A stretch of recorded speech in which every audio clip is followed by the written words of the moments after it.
रहा था, सब रुक चुके हैं हमारे आसपास वाले में।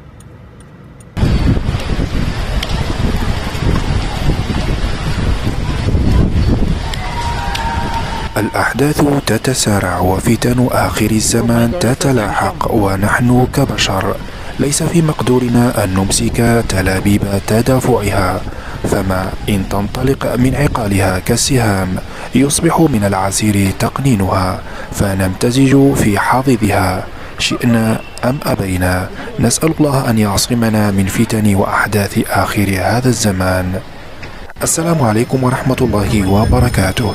مرحبا بكل مشاهدي ومتابعي قناة كوارث وأحداث العالم.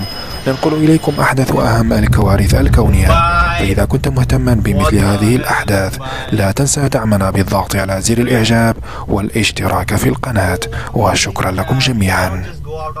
هكذا إذن كما تشاهدون الآن أمامكم عاصفة غبارية رهيبة تجتاح الهند، تحديدا مدينة مومباي. رياح قوية فاقت سرعتها 80 كيلومترا في الساعة، مع حدوث عاصفة غبارية مفاجئة وخطيرة.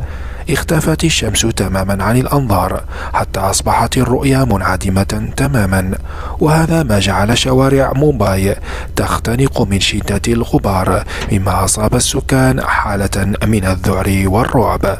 ظواهر غريبة وأحداث متسارعة على مختلف بقاع الأرض، وما نرسل بالآيات إلا تخويفا. إلى هنا أقول لكم دمتم سالمين وآمنين، وفي الختام لا تنسوا الصلاة والسلام على رسول الله صلى الله عليه وعلى آله وصحبه وسلم. أترككم مع هذه المشاهد.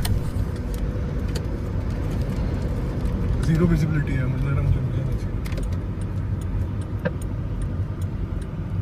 बहुत ज़्यादा अनसेफ है चलाना, बहुत ही ज़्यादा।